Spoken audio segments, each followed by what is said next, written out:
할렐루야. 오늘도 하나님의 은혜 가운데서 이렇게 말씀을 선포하고 선포하는 저나 듣는 여러분들이나 동일한 은혜 가운데 거하게 하실 하나님 아버지께 영광 올려드립니다.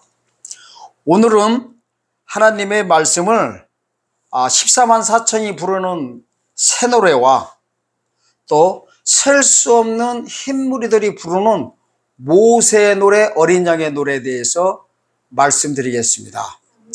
자, 왜 이 양분되어 있는 거를 이렇게 비교해서 말씀을 선포하시냐면요, 먼저 그 배경을 이해하셔야 됩니다. 예수님이 일곱째 나팔, 천사가 나팔 불 때 재림하게 되는 동시에 혼인잔치가 벌어집니다. 우리는 그동안 혼인잔치 하면은 그냥 한 장소에서 벌어지는 것을 생각했는데, 사실은 일곱째 천사가 나팔 불 때 재림하실 예수 그리스도께서 재림하시는 예수님을 영접한 자들이 동시다발적으로 두 군데에서 혼인잔치가 벌어지는 것을 오늘 밝혀드리려고 합니다.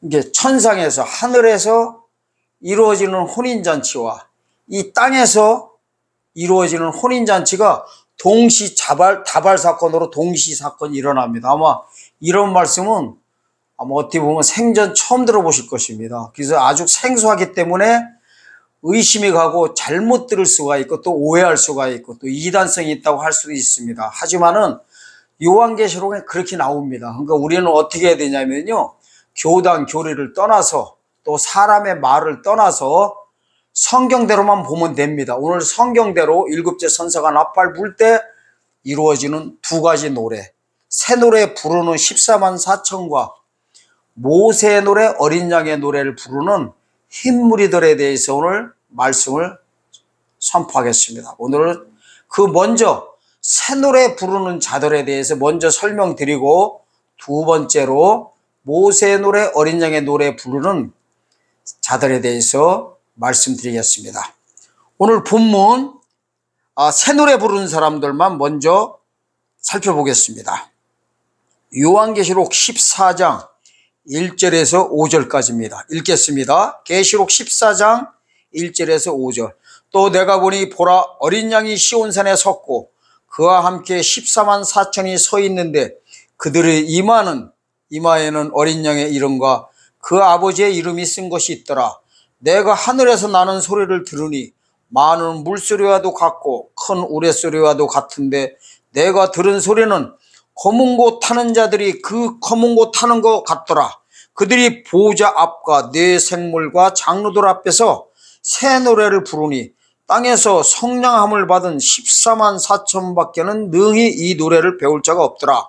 이 사람들은 여자와 더불어 더럽히지 아니하고 순결한 자라.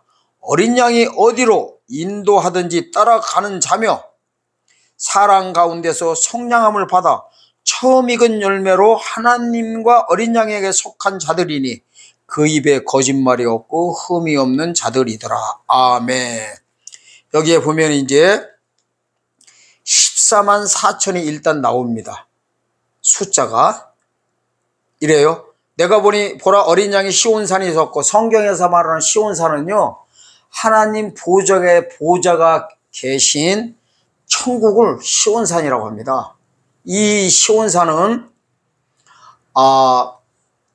어떻게 보면요, 예수의 나라 낙원과는 구별된 걸로 일단 보셔야 됩니다.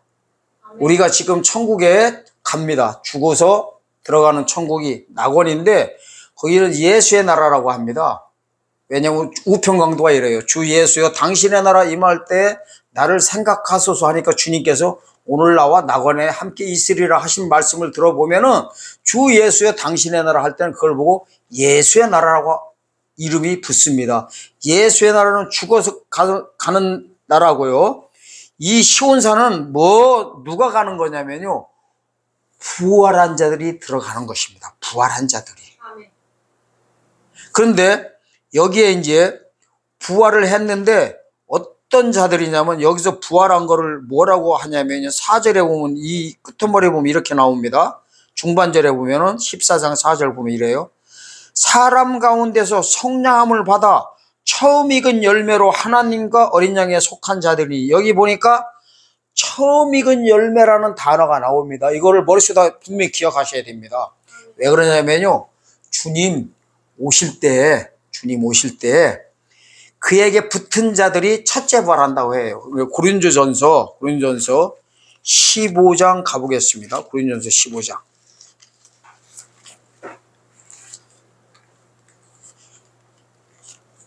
열매라는 단어가 뭐냐면은요, 부활을 가리킨다고 제가 자꾸만 말씀 몇 번 드렸습니다.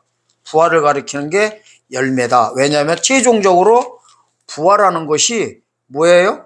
최종적으로 부활하는 것이 부활이라서 그래요. 완전히 구원이 완성된 거를 열매라고 합니다. 그래서 오늘 이런 단어가 나왔었지 아까요.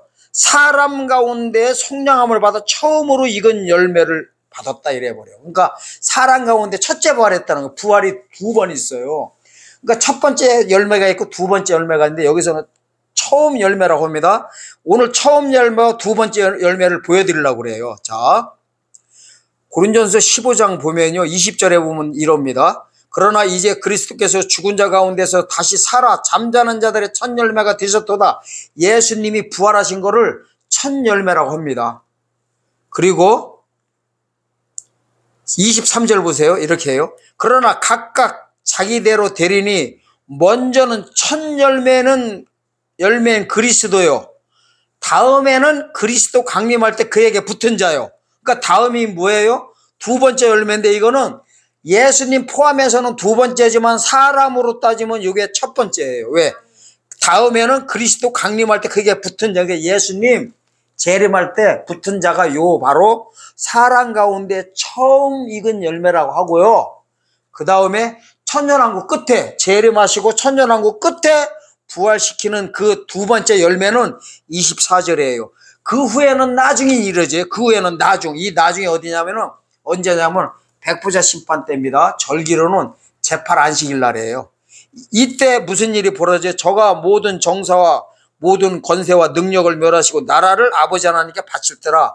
예수 그리스도께서 백부자 심판을 통해서 모든 자들을 부활시켜가지고 하나님께 바칠 때가 바로 사람으로는 두 번째입니다. 예수님 포함하면 세 번째 열매고, 여기 열매를 순서를 말한다고 이렇게 말씀하고 있습니다. 그래서 지금 부활 얘기하려고 하는 게 아니라요, 요한계시록 14장 4절 중반절에 보니까 뭐라고 나왔어요? 사람 가운데 속량을 받아 처음 익은 열매로 하나님과 어린 양에게 속한 자다 한 거는 뭘 가리킨다고요? 첫째 부활한 거를 가리킵니다. 일단 이거를 머릿속에 입력하시길 예수님의 이름으로 축원드립니다. 이들이 하나님 보좌 앞에서 무엇 노래를 부르요? 새 노래를 부르는데 이 새 노래가 언제 부르냐면요, 혼인잔치 때 부르는 겁니다. 혼인잔치 때. 우리는 혼인잔치 때 이렇게 자꾸만 생각합니다. 그동안 교단 교류를 통하여서 어떻게 하냐, 공중에서 휴가 되면은 거기서 주님 만나서 혼인잔치 한다 이렇게 말들 많이 합니다. 자, 그것도 어떻게 보면은 재림할 때요, 공중에서 영접하기는 하는데 그 영접한 거를 혼인잔치라고 해도 문제될 건 없습니다. 근데 그 영접 공중에서 주님 만나고서 바로 도착한 데가 어디냐면 바로 시온산이에요. 그러니까 물리적인, 주님이 이 물리적인 공간으로 재림하셨어요. 물리적인 공간인데 이 땅으로 재림 때는 일단은 내려오지는 않습니다. 공중 재림 때는 공중에서 이리로 올라오라고 합니다. 그래서 다 올라간 상태에서 주님을 영접하게 될 때 공중에서 머물고 있는 것이 아니라 어떻게 해요? 주님 영접해가지고 바로요, 부활이 된 상태로 어디로 가버려요? 아버지 나라로 들어가 버리는 거예요. 이게 장소가 어디냐면 바로 시온산입니다. 시온산에서 무슨 노래 불러요? 바로 새 노래를 부르는 장면이 첫째 부활한 14만 4천 명을 가리킵니다. 그래서 여기서 14만 4천이라는 명을 진짜 14만 4천을 가리키는 것이 아니라 재림 때 주의 길을 예비한 하나님의 종들을 가리켜서 14만 4천이라고 합니다. 하나님의 종들을. 근데 이 하나님의 종들이요, 목사 한 수 받고 이렇게 한 목사님들 가리키는 것이 아니라 재림 때 주님의 오시는 길을 예배한 추수할 일꾼들을 전부 다 가리켜서 하나님의 종들이라고 합니다. 거기에는 신분과 아무런 상관이 없습니다. 주님 오실 때 두 증인의 사역만 감당하면은 하나님의 종들로서 뭐라고 합니까? 14만 4천 안에 들어가 버리는 것입니다. 그때 이 14만 4천이 주님 영접할 때 누구까지 같이 이 안에 포함되냐면요, 죽어서 낙원에 가 있던 순교자들이 같이 산 자들이 14만 4천이라면은 죽어서 안식하고 있던 분들이 바로 부활시켜가지고 같이 올라가서 새 노래를 부르게 됩니다. 이분들을 가리켜서 요한계시록 20장 4절에서 6절에서는 뭐라고 하느냐? 첫째 부활에 참여한 자다, 이런 말씀을 합니다. 첫째 부활에 참여했다고 그러는데, 거기에 보면 이제 첫째 부활이 뭐냐면 바로 시온산에 가가지고 새 노래 부르는 장면이에요. 이분들이 시온산에서 혼인잔치를 거양하고 나서 3년 반 후에, 후 3년 반 후에 어떻게 합니까? 그리스도 나라에 내려와가지고 이제 왕노로 타게 되는 거예요. 자, 그 장면을 한번 가보겠습니다. 말씀 나온 김에. 어디로 가요? 계시록 20장 4절에서 6절까지입니다. 보겠습니다. 4절. 또 내가 보좌들을 보니 거기 앉은 자들이 있어 심판하는 권세를 받았더라. 또 내가 보니 예수를 증거한가 하나님의 말씀을 인하여 목배임 당한 자들의 영혼들과 또 짐승과 그의 우세에게 경배하지도 아니하고 그들의 이마와 손에 그의 표를 받지 않은 자들이 살아서 그리스도로 더불어 1000년 동안 왕노릇하니 가로 열고, 그 나머지 죽은 자들은 그 1000년이 차이까지 살지 못하더라, 가로 닫고. 이는 첫째 부활이라. 이 첫째 부활에 참여하는 자들은 복이 있고 거룩하도다.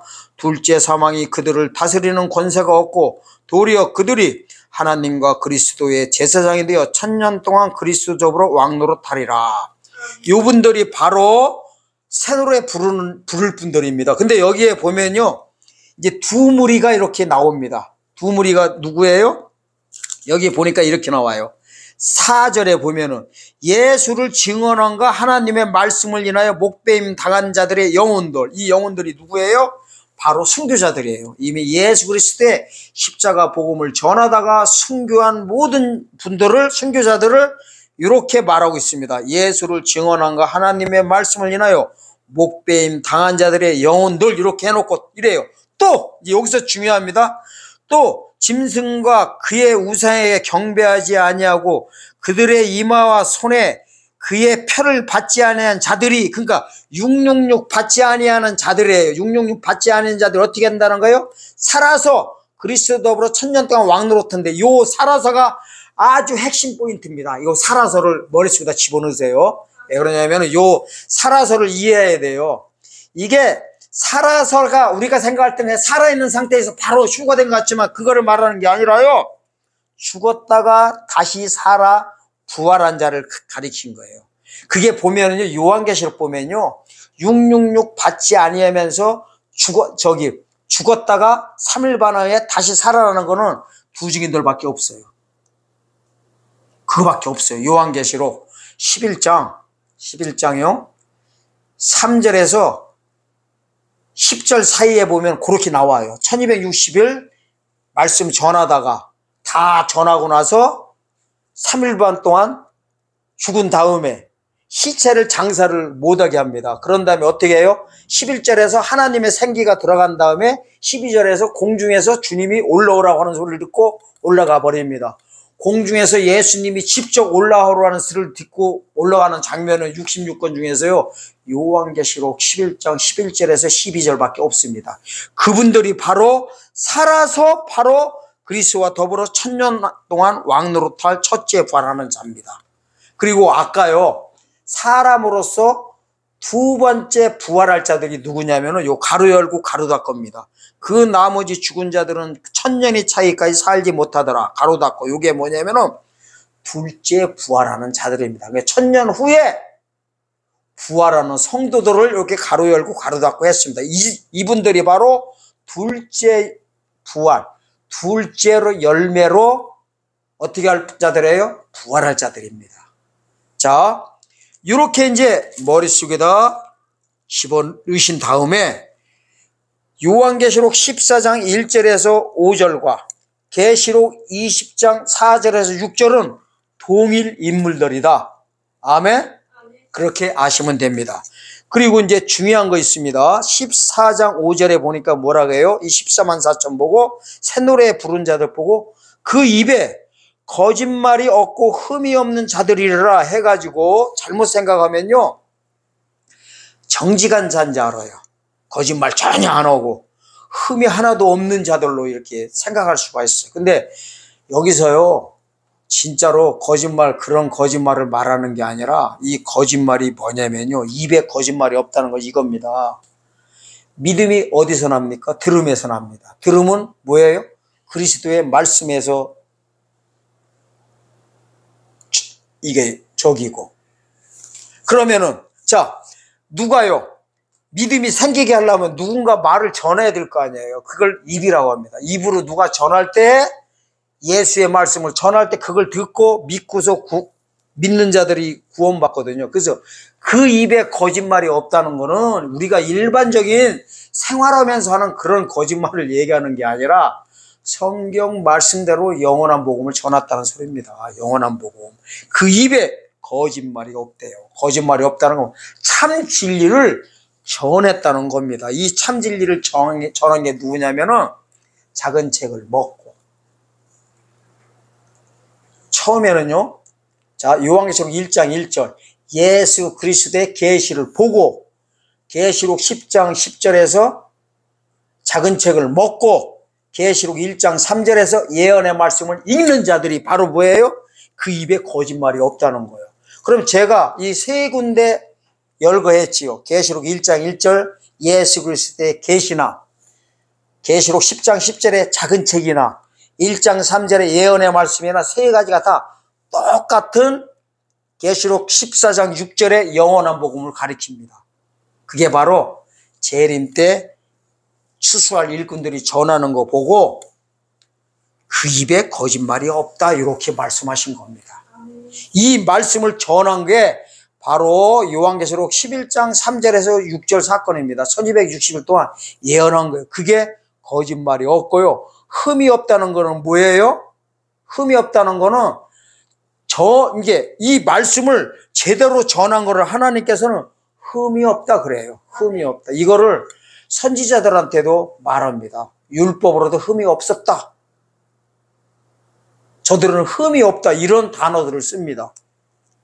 세례 요한한테도 이런 단어를 쓰고, 아멘? 흠이 없다고 해버립니다. 그러니까 진리를 똑바로 전하는 것이 흠이 없는 것이죠.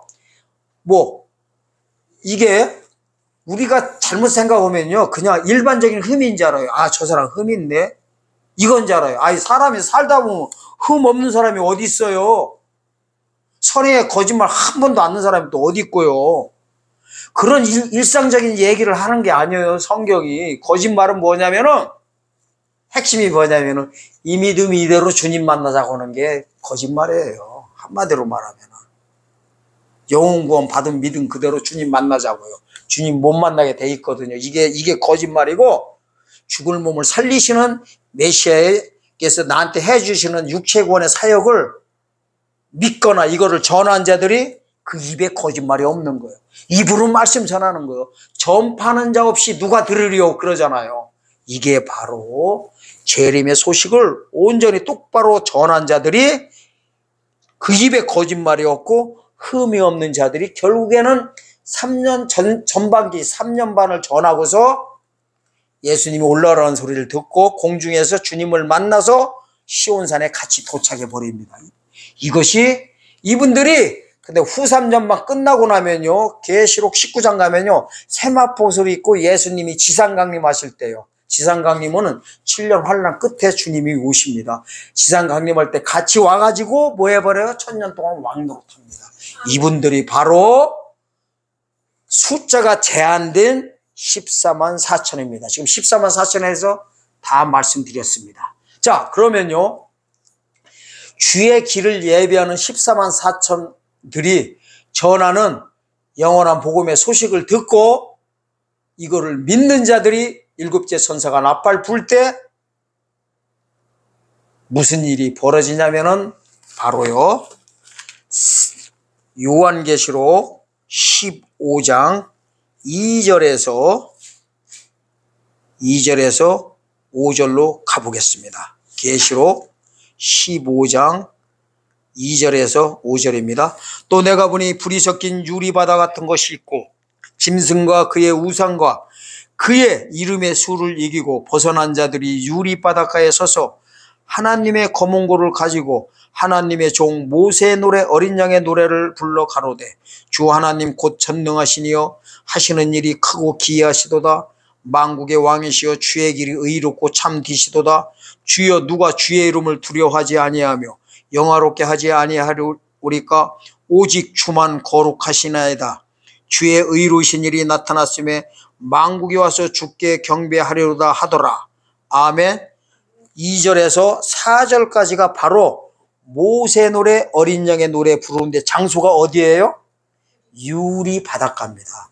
이게 주님이요 일곱째 선사가 나팔 불 때요 환난 중간에 주님이 오셨을 때 이들을 육체 구원 시켜줘 가지고 육체 구원 받은 자들이 어디에 있냐면 유리 바닷가에 있습니다. 이 유리 바닷가에서 뭐를 하느냐? 혼인잔치를 하는데 무슨 노래 불러요? 모세 노래 어린 양의 노래를 부르고 있습니다. 근데 이들이요 누구냐면 잘 보세요. 중반절에 2절에 보니까 이래요. 짐승과 그의 우상과 그 이름의 수를 이기고 벗어난 자들이, 여기는 666을 이기고 벗어난 자들이라고 합니다. 그러면 아까도 보세요.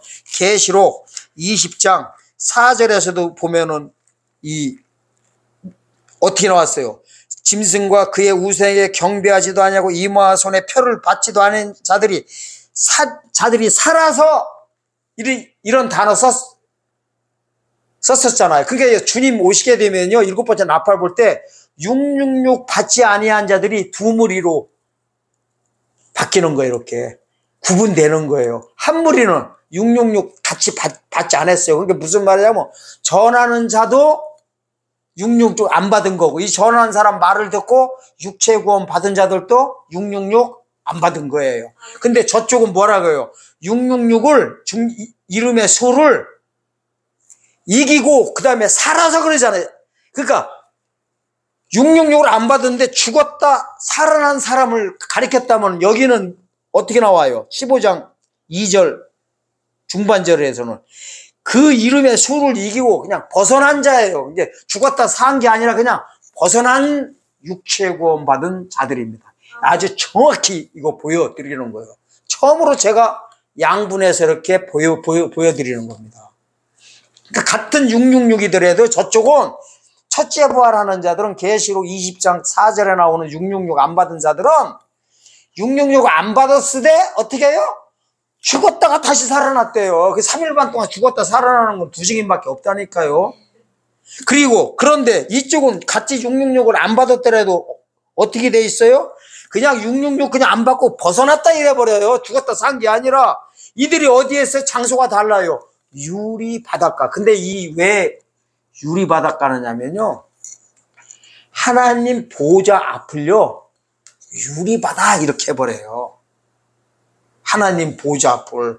그래서 요한계시록 4장 가면요 천국에도 보면은 유리 바닷가라고 있어요. 근데 천국의 유리 바닷가라면 여기는 지상의 유리 바다예요. 지상에서 벌어지는 거예요.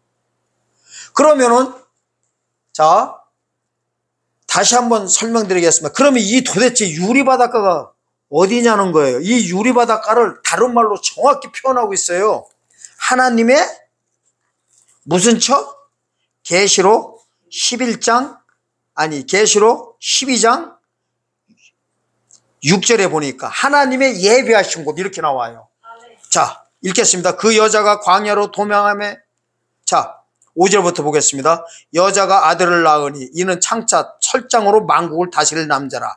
그 아이를 하나님 아까 보좌 앞으로 올려갔다. 이 아이가 누구냐면요, 아들이 누구냐면은 철장으로 만국을 다스리는 남자가 누구냐면 14만 4천이에요. 이분들이. 왜냐면 하나님 아까 보좌 앞으로 올려가잖아요. 끌려 올라가잖아요. 올라가는 장면이 얼른 올라갔어요. 시온산에 올라간 거예요. 공중에서 만나가지고 올라가는 장면이 뭐예요? 보좌 앞에요. 이 보좌 앞이 시온산이라면은 6절은 누구냐면 안 올라간 자들이야. 그 여자가 광야로 도망하며 거기서 1260일 동안 저를 양육하기 위하여 하나님이 예배하신 곳이 있더라. 이 하나님이 예배하신 곳이 바로 유리바닷가예요. 유리바닷가에서 뭐 하는 거예요? 일곱 천사가 나팔 불 때 유리바닷가에서 모세의 노래, 어린 양의 노래를 부르고 있는 겁니다. 왜 근데 하나님의 여기를 예배하신 곳이라고 하면은 후 3년반이 남아있기 때문에 후 3년반은 하나님 보호 가운데 들어가 버리는 거예요. 왜냐하면 재앙이 내리거든요.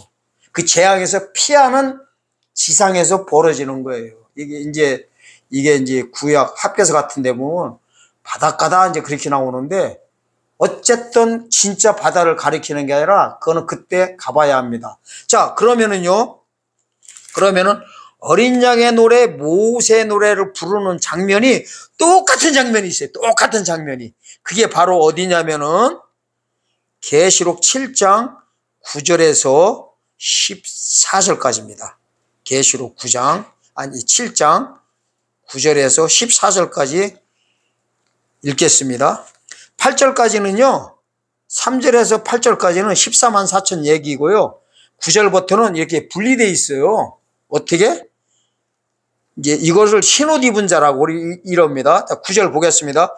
이후에 내가 보니 각 나라와 족속과 방언과 백성과 방언에서 아무래도 능히 셀 수 없는 큰 무리가 흰옷을 입고 손에 종려나무 가지를 듣고 보좌 앞과 어린 양 앞에 서서 큰 소리로 외쳐 가로되 구원하심이 보좌에 앉으신 우리 하나님과 어린 양에 있도다 하니 모든 천사가 보좌와 장로와 네 생물들의 주위에 섰다가 보좌 앞에 엎드려 얼굴을 대고 하나님께 경배하여 가로되 아멘. 찬송과 영광과 지혜와 감사와 존귀와 능력과 힘이 우리 하나님께 세세토록 있을지로다 아멘 하더라. 장로들에게 하나가 응답하여 내게 이르되 이 흰옷 입은 자들이 누구며 또 어디서 왔느냐. 내가 가로되 내 주여 당신이 알리다니 그가 나더러 이르되 이는 큰 환난에서 나오는 자들인데 어린 양의 피에 그것을 씻어 회개하였느니라. 아멘. 그러니까 큰 환난에서요 나왔다고 하잖아요. 근데 나올 때 어떻게 해요? 어린 양의 피에 그 옷을 씻어 회개했대요. 그 옷이 어떤 옷이냐면은 흰 옷이에요. 흰 옷. 그래서 9절에 보면은 이게 나와요.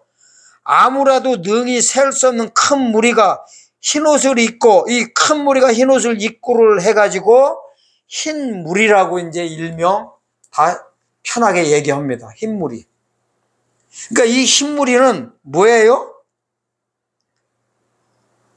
하나님 보좌 앞에 어린 양 앞에 서가지고 무슨 노래를 부릅니까?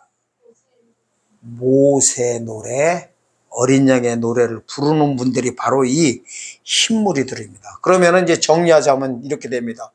주님이요 오시게 되면은 재림의 소식, 주의 다시 오실 길을 예비한 주의 종들과 순교자들은 일곱 번째 나팔 불 때 부활합니다. 이걸 영육구원이라고 합니다. 영육구원 해가지고 휴거해버리는 거예요. 말 그대로 이분들만 휴거해가지고 휴거해서 올라간 장소가 어디냐고 시온산이에요. 그 시온산에서 무슨 노래를 부르느냐?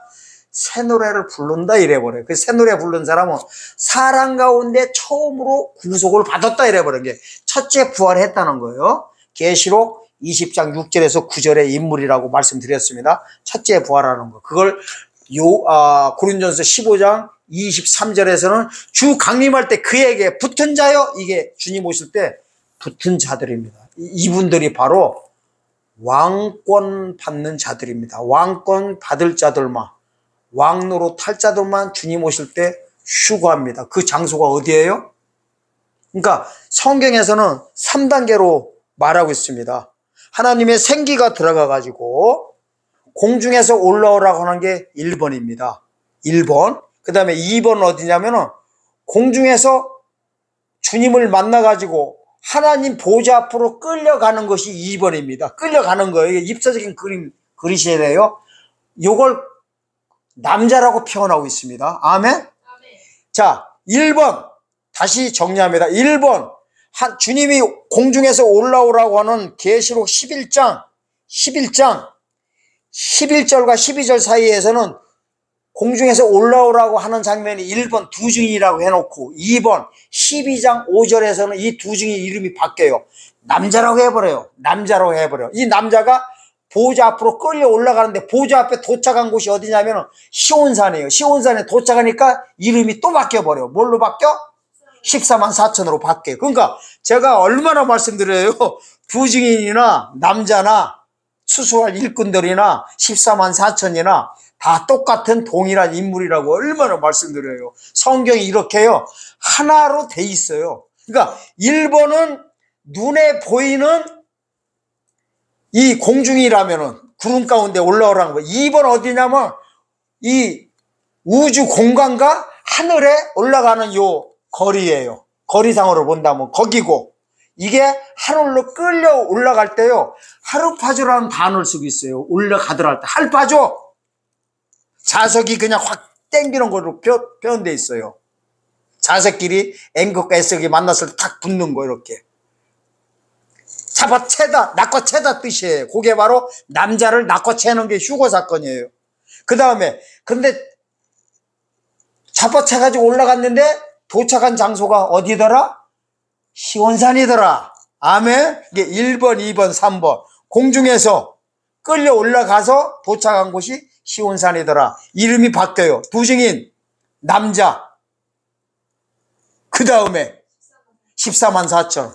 요게 바로 새노래 부르는 첫째 부활한 자들, 휴거한 자들이라면, 이 육체 구원 받은 자들도요, 조금씩 이제 차이가 나요. 계시록 7장 9절에서는 큰 무리가 흰 옷을 입었다 해가지고 흰무리라고 합니다. 아멘? 흰무리라고 하고, 7장 14절에서는 어린 양의 피로 흰 옷을 씻어 회개한 자들이라고 하고요. 그 다음에 계시록 12장 6절에는 하나님의 그 장소가 보호처라고 합니다. 보호처라고 할 때는 여자라고 이름을 합니다. 여자라고.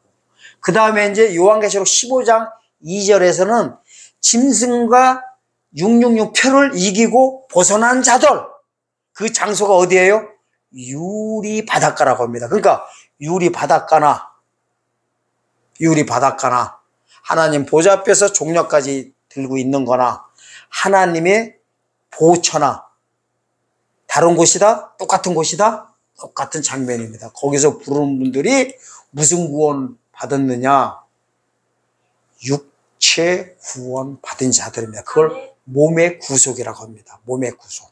썩어짐의 종로로 해서 해방받은 로마서 8장 23절. 이래요. 성령의 처음 익은 열매 받은 상태에서 몸의 속량을 받은 자들. 또 로마서 8장 11절에서는 그분들을 뭐라고 그러냐? 죽을 몸을 살리심 받은 자들. 그렇게 말씀했고, 빌립보서 3장 21절에서는 낮은 몸이 주님의 영광의 몸처럼 병케받은 변화체로 바뀐 분들, 이렇게 말씀하고 있습니다. 이분들이 바로 예수님이 감람산에서 직접 말씀하셨던 마태복음 24장 22절에서 환난날을 감화해서, 이게 전산년 반만 나옵니다. 1260일만 통과하게 해가지고 육체가 구원을 얻은 마지막 시대 성도들을 가르칩니다. 근데 주님 오실 때 이 두 무리로 갈라지는 것을 꼭 이해하셔야 됩니다. 그렇지 않고서 기존에 목사님들한테 듣고 신학교에서 배운 대로 아니면은 그동안 알고 있던 대로 다 그냥 주님 만나서 휴가 한다고 다 이렇게 해버리면요, 영원한 미스테리입니다. 요한계시록이. 지금 제가 열거한 이런 성경 구절들을 어떻게 해석할 거냐고요? 어떻게 해석할 거요? 흰옷 입은 자들은 누구고, 세마포 입은 자들은 누구고, 또 어떤 분들은 유리 바닷가에서 어린 양의 노래, 새 노래를 부르고, 또 어떤 분들은 어린 양의 노래, 모세의 노래를 부르고, 또 어떤 분들은 새 노래를 부르고, 천상에서 이렇게 부르고 하는 거를 어떻게 하실 거냐고요? 손을 댈 수가 없어요, 그걸 보고 뭐라고 하냐, 그거를요, 해석하다 보면은 이율배반에 빠진다. 이율배반. 앞뒤가 안 맞아버려요. 자기 당착에 빠진다 그래 버립니다. 이율배반과 자기 당착이라는 이 두 단어를 네이버 좀 쳐보세요. 뭐라고 이렇게 나와 있나. 앞에 말한 거고 뒤에 말한 거고 서로 안 맞게 돼 있어요. 그런데 제가 말씀드린 거를 잘 이렇게 이해하시고 또 성경대로 믿다 보시면 무슨 일이 벌어지냐. 주님 오실 때 일곱째 천사가 나팔 불 때 육체 구원 받아 죽을 몸을 살리심 받아가지고요 천년왕국 성도로 들어가는 에덴을 회복시키는 분들이 있고, 에덴을 이분들 육체 구원 받은 자를 통해서 천년왕국의 때 에덴 동산을 회복시키는 육체 구원 받은 자들이 있고, 하나님 말씀을 전하다가 목숨을 다 바친 분들은 하나님께서 상급 개념으로 천년왕국에서도 왕노릇, 천년 동안 왕노릇하고 천년왕국 끝에 천국의 장자총회에서 왕노릇하는 왕권을 주는 자들이 있습니다. 주님 오실 때 이 두 무리로 갈리는 걸 꼭 아시고 성경대로 믿는, 교단 교리대로 믿는 것이 아니라 누가 듣고서 말하는 것이 무조건 믿을 것이 아니라 성경대로 성경에서 비춰주고 있는 그대로 믿는 여러분들이 또 돼가지고 뭐라고 하느냐, 이 말씀을 듣는 여러분들 되시기를 예수님의 이름으로 축원드립니다. 어디냐면요 계시록 14장 5절입니다. 이래요. 그 입에 거짓말이 없고 흠이 없는 자들이더라. 아멘. 거짓말이 뭐라겠어요? 성경 진리대로 주님의 오시는 그 목적을 알고 목적대로 예수님의 사역을 믿는 것이 거짓말이 없고 흠이 없는 분들의 정석입니다. 이 사실을 아시고 그 입에 거짓말이 없고 흠이 없는 자들이라고 하는 이 주인공이 여러분들 되시기를 예수님의 이름으로 축원드립니다. 아멘.